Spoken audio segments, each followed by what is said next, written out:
항상 이제 월요일에만 이제 만났었는데, 네, 오늘은 제가 이제 오늘 함께 피우다를 이제 진행하게 되었는데, 제가 라이브로 진행을 할 수 있을 거라고 생각을 했는데, 저희 이제 교회로 출근해야 되는 시간 때문에 너무 빠듯해서 제가 부득이하게 이제 녹화로 여러분과 만난다는 점 양해 부탁드리도록 하겠습니다. 기도하고 피우다 시작하겠습니다. 하나님 아버지 감사합니다.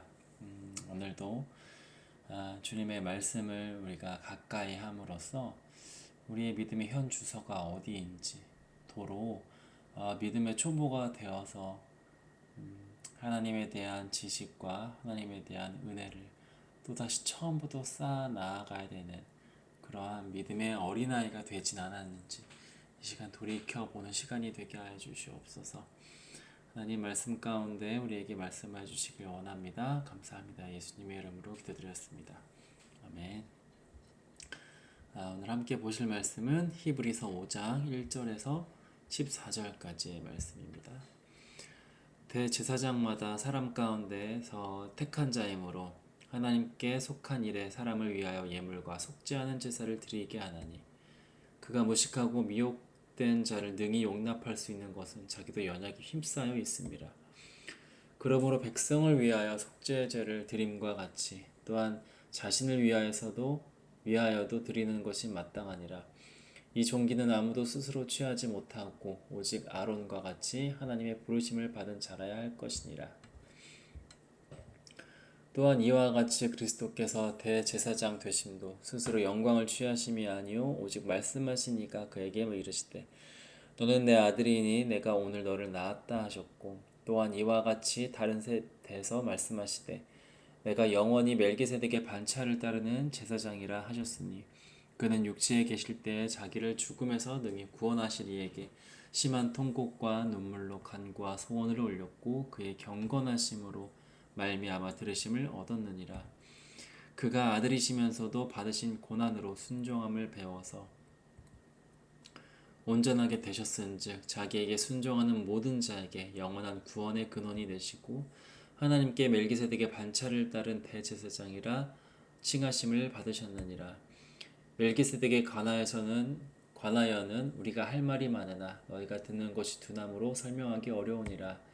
때가 오래되었으므로 너희가 마땅히 선생이 되었을 터인데 너희가 다시 하나님의 말씀의 초보에 대하여 누구에게서 가르침을 받아야 할 처지이니 단단한 음식은 못 먹고 젖이나 먹어야 할 자가 되었도다. 이는 젖을 먹는 자마다 어린아이니 의의 말씀을 경험하지 못한 자요. 단단한 음식은 장성한 자의 것이니 그들은 지각을 사용함으로 연단을 받아 선악을 분별하는 자들이니라. 아멘. 네, 오늘 이제 계속 저희가 히브리서 말씀을 이제 살펴보고 있었죠. 이제 오늘 히브리서는 이제 5장의 말씀이고 1절부터 14절 이제 5장 전체에 관한 이제 내용인데요. 이제 지금까지 이 히브리서는 우리가 아는 것처럼 예수님을 대제사장이라고 이제 계속 소개를 하고 있었습니다.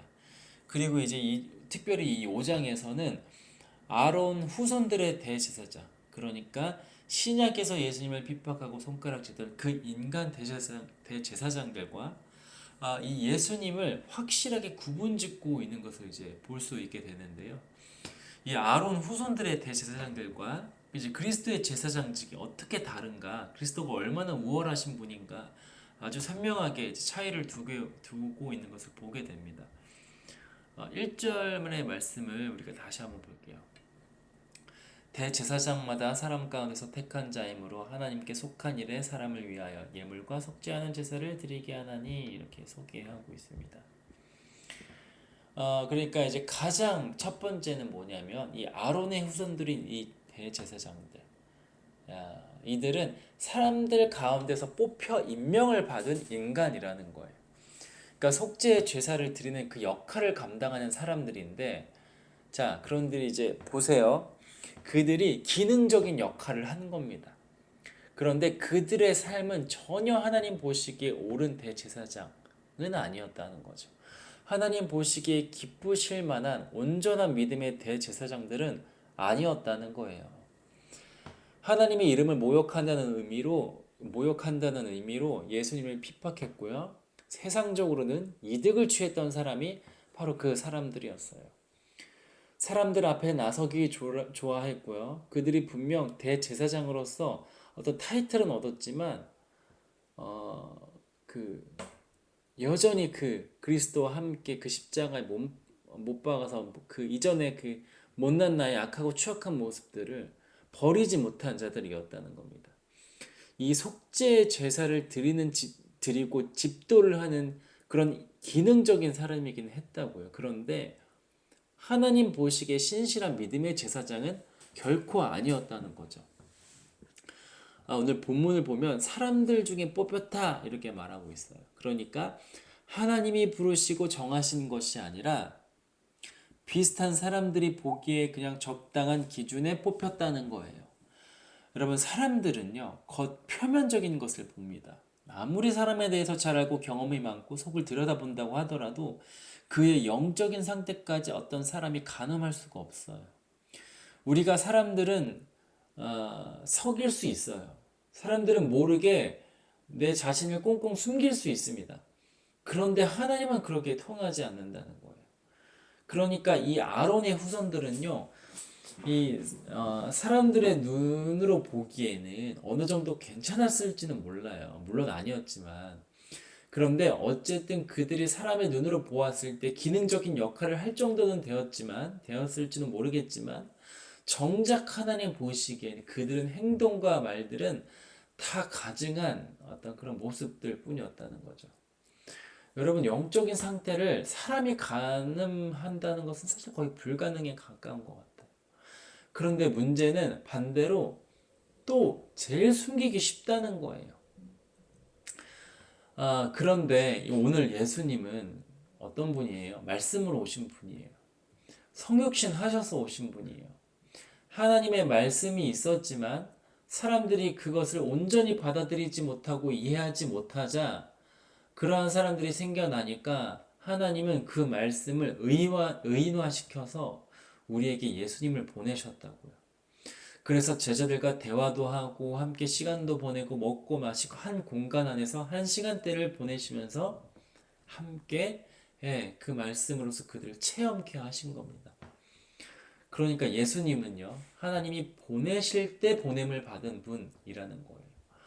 여러분, 예수님은 사람들이 뽑아서 오신 게 아니잖아요. 오히려 멸시천대 받았던 분이 예수님 아닙니까? 그런데 누가 보내신 거예요? 하나님이 보내신 거예요. 애초에 일단 이게 다르지 않습니까?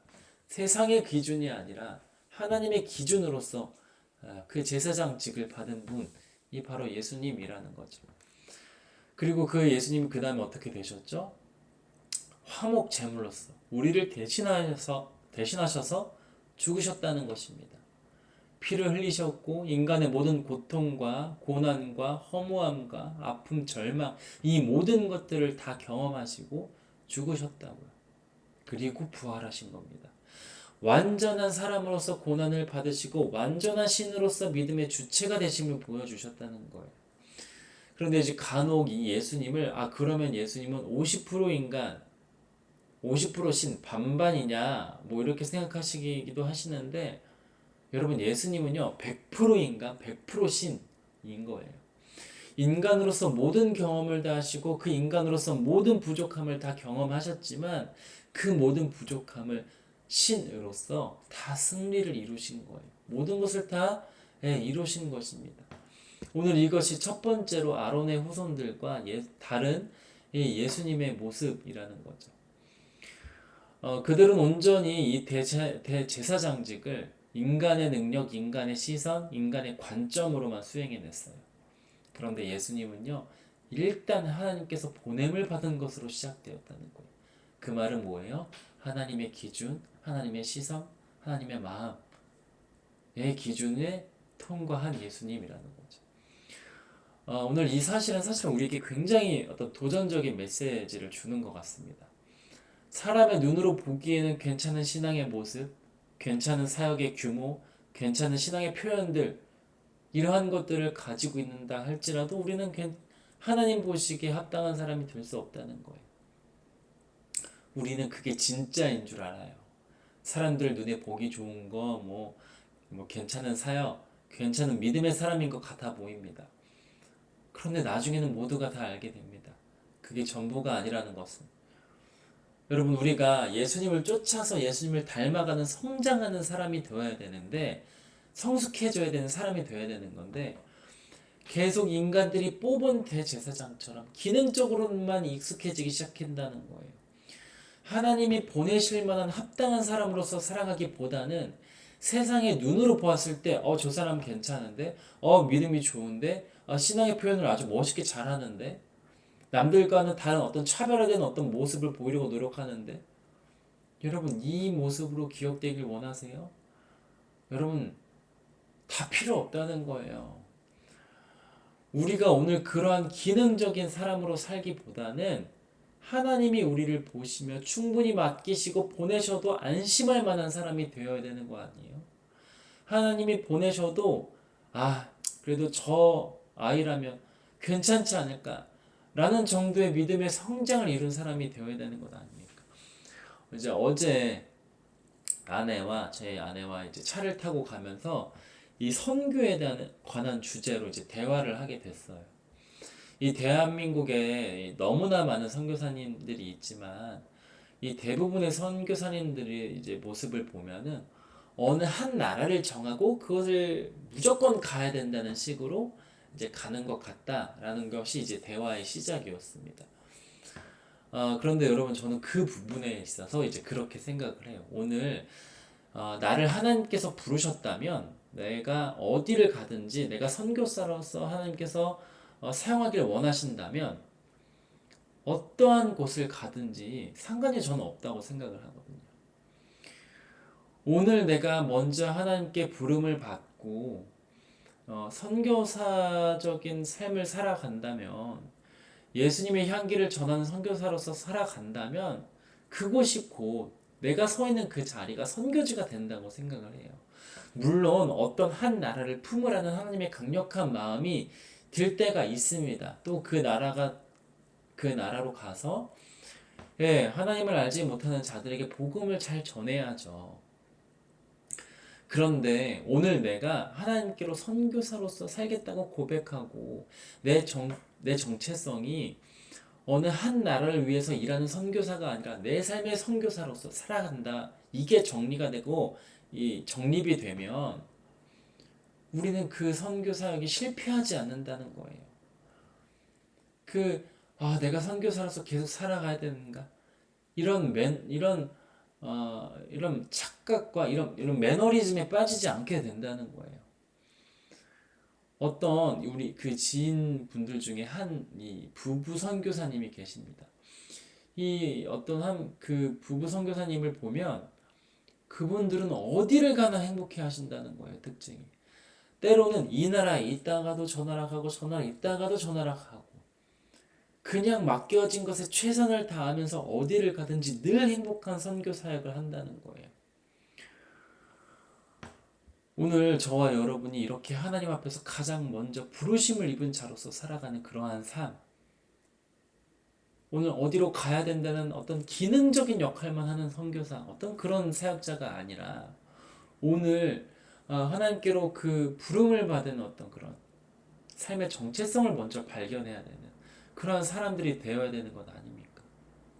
그래서 내가 어디를 가든지 무엇을 하든지 하나님을 알고 닮아가는 사람이 되어야 된다는 거죠.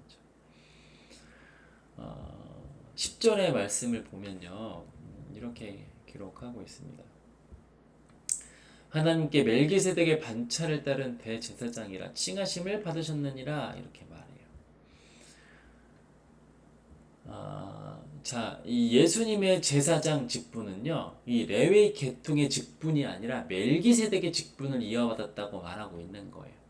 이 원래 레위 지파 사람들이 이 제사장직을 맡았잖아요. 그런데 예수님은 멜기세덱의 반차를 따라서 대제사장이 되었다라고 말하는 겁니다. 여기서 반차라는 말은 계통을 말하는 거예요. 이어받았다는 거예요. 그런데 이 멜기세덱은요, 이 성경에서 딱 한 번 언급되는 인물인데요. 이 창세기 14장을 보면 이제 등장을 하는데, 이 멜기세덱을 사실 딱 어떻게 한 그 말로 정의할 수 있는 인물은 사실 아니에요. 흔히 말해서 수수께끼와 같은 인물로서 사실 많이 이제 소개되는데, 왜냐하면 일단 이 멜기세덱이라는 이 인물은 일단 족보가 없어요. 그리고 뭐 따로 막 이렇게 언급되고 그 이제 역사적으로 막 엄청 많이 설명이 되어 있지 않아요. 히브리서 7장을 이제 나중에 이제 보게 되겠지만, 살렘의 왕, 그러니까 평화의 왕이라고 소개를 하고, 부모도 없고 족보도 없고 시작과 끝도 없다고 표현을 해요. 그러니까 마치 하나님의 아들과 비슷한 어떤 속성, 뭐 특징들을 가지고 있지만, 막 뭐 어떤 한 인물처럼 시작과 끝이 있고 어떤 우여곡절이 있고 어떤 사건이 있고 이런 거에 대한 기록이 그렇게 있지 않아요. 그런데 그 계통을 이 예수님이 이어받으셨다는 겁니다. 그런데 아시겠지만 이 멜기세덱은요, 역사적 인물에 대해서는 사실 조금 논의가 있지만, 물론 역사적 인물인가 동시에 어떤 그런 신비스러운 인물이지만, 예, 어떤 그런 신비성을 가질 만한 어떤 그런 제사장으로서의 어떤 그런 대표 인물이 된다는 거죠. 자, 그런데 이 멜기세덱이 누구인가? 사실 이게 오늘 본문의 핵심이 아니기 때문에 오늘은 그냥 넘어갑니다.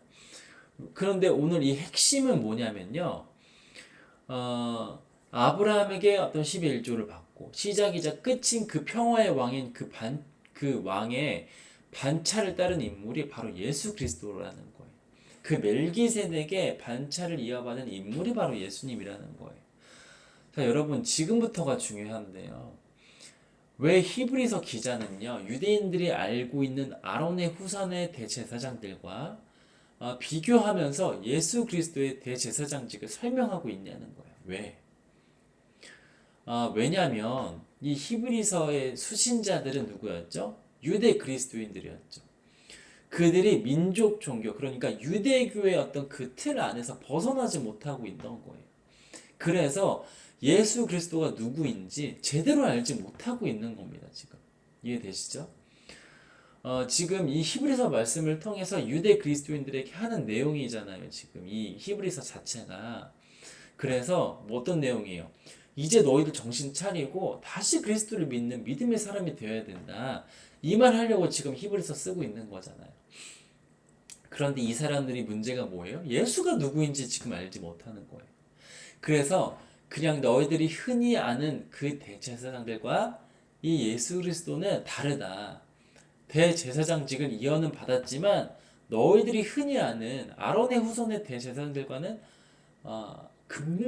근본적으로 다른 대제사장이다. 멜기세덱의 반차를 따는 대제사장이다라고 말하는 거예요. 자, 그런데 여기서 또 문제가 발생하죠. 이 유대 이 그리스도인들, 그러니까 탈 기독교인들이 멜기세덱에 대해서 또 모른다는 거예요. 자, 그래서 그 다음 구절에서 뭐라고 말하면 이 11절을 보니까, 자, 멜기세덱에 대해서 말할 말도 많지만 지금은 그것도 안 하겠다. 왜? 멜기세덱에 관하여서는 설명하기가 어려우니까. 그건 관두고 하고 싶은 말이 뭐냐면, 너희들이 때가 오래되었으므로 마땅히 선생이 되어야 하는데 너희가 다시 하나님의 말씀에 초보가 되어서 가르침을 또다시 받아야 된다. 그럴 처지가 되었다 라고 말하는 거예요. 여러분, 이게 핵심입니다. 11절 말씀 볼게요. 멜기세덱에 관하여는 우리가 할 말이 많으나 너희가 듣는 것이 둔함으로 설명하기 어려우니라, 이렇게 말하고 있는 겁니다. 14절까지 한번 볼까요? 때가 오래되었으므로 너희가 마땅히 선생이 되었을 터인데 너희가 다시 하나님의 말씀의 초보에 대하여 누구에게서 가르침을 받아야 할 처지이니 단단한 음식은 못 먹고 젖이나 먹어야 할 자가 되었도다. 이는 젖을 먹는 자마다 어린아이니 의의 말씀을 경험하지 못한 자요. 단단한 음식은 장성한 자의 것이니 그들은 지각을 사용함으로 연단을 받아 선악을 분별하는 자들이니라, 이렇게 말합니다. 자, 그러니까 쉽게 말하면 뭐라고 말하고 있는 거냐면, 너희들이 시기적으로 누군가를 가르칠 정도의 믿음의 선생이 되어야 되는데 너희가 도로 다시 하나님의 말씀에 초보가 되었대. 그래서 누군가에게 가르침을 받아야 하는 믿음의 젖먹이, 어린아이가 되었다고 지금 말하는 거죠. 이거는 이제 저의 개인적인 이야기인데요. 히브리서를 요즘 묵상을 하고 있잖아요, 저희가. 근데 묵상을 하면서 저에게는 개인적으로 떠오르는 인물이 한 명이 있어요. 저의 이제 지인인데, 이 히브리서가 예수님을 알게 되었지만 이 세상의 어떤 박해와 어떤 분위기와 어떤 문제로 인하여서 다시 이 유대교로 돌아가는 사람들에게 이 히브리서가 끝까지 예수님을 붙잡아야 돼. 예수님을 떠나면 안 돼. 라고 말하는 내용이잖아요. 제 주변에도 이 예수님을 알았고 믿었고 신앙생활을 하던 사람이 있었어요. 저와 아주 가깝게 지내면서 어떤 결정을 할 때마다 어떤 것이 성경적인 선택과 결정이고 또 이럴 땐 어떻게 기도하며 나아가야 되는지 저에게 자문을 구하고 어떤 그런 교제를 하던 가까운 지인이 한 명 있었습니다. 그래서 그렇게 말씀대로 안 사라져서 노력하려고 하는 그런 사람이 있었어요. 그런데 이제 그렇게 살다가 이제 현재는 이제 예수님을 완전히 놓고 살아가는 삶을 살아가고 있는 그 분이 있는데 그 이후에 어떻게 되냐면 너무 안타깝게도 하나님 다 가짜야, 다 거짓말이야 하고 이 성경책을 이제 막 불로 태우고 막 그거 막 SNS에 올리고 완전히 떠나면서 이제 그렇게 살아가는 사람이 있는데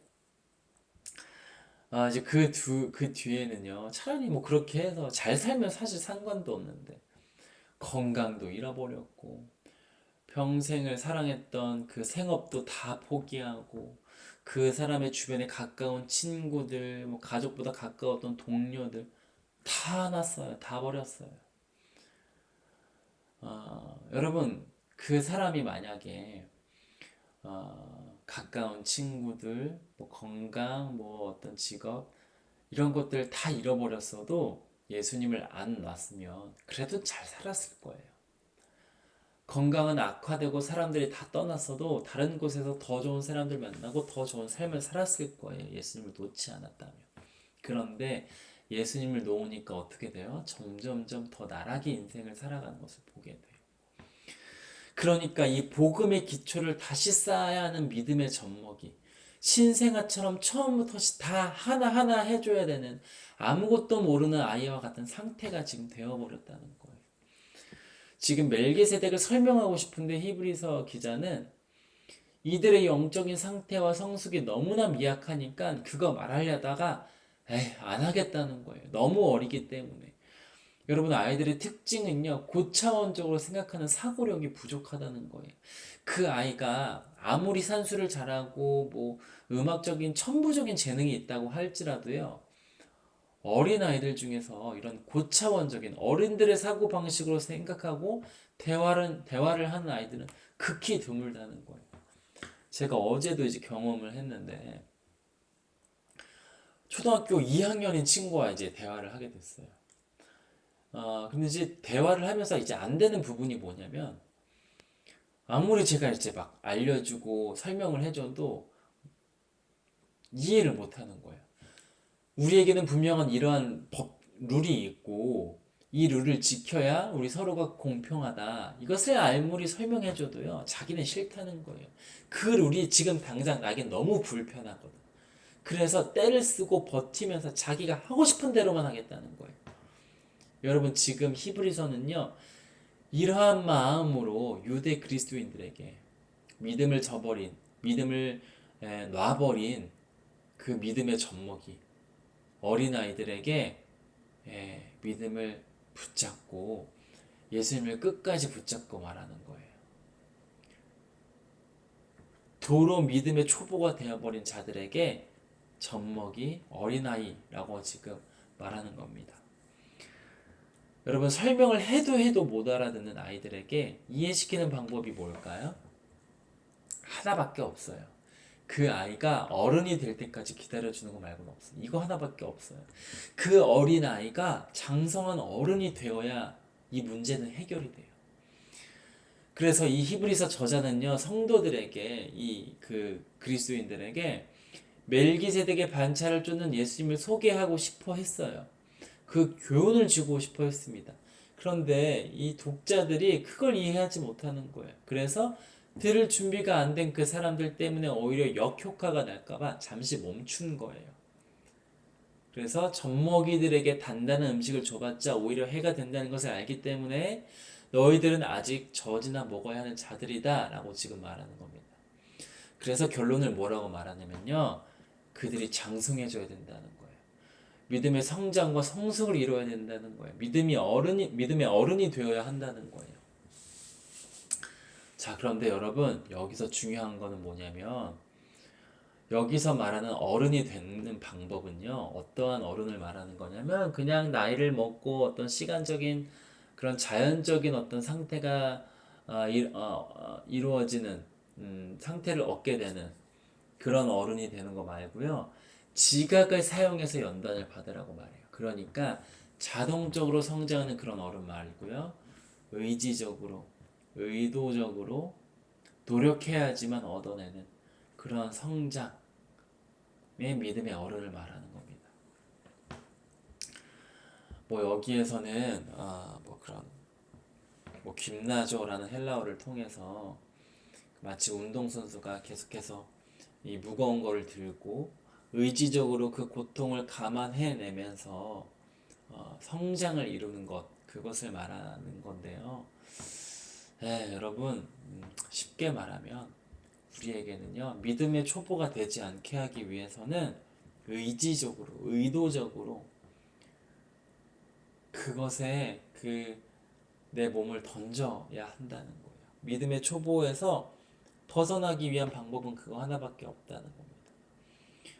여러분, 오늘 내가 처해진 문제가 어려우세요? 그걸 답답하세요? 나아갈 길이 없으세요? 그걸 예수님을 믿고 내 몸을 던져야 돼요. 그래야 믿음의 성장이 일어나는 겁니다. 오늘 이 히브리서의 저자의 마음이 어떠한 마음인지 좀 잘 우리에게 전달이 되는 것 같아요. 답답한 마음으로 전하는 그의 마음이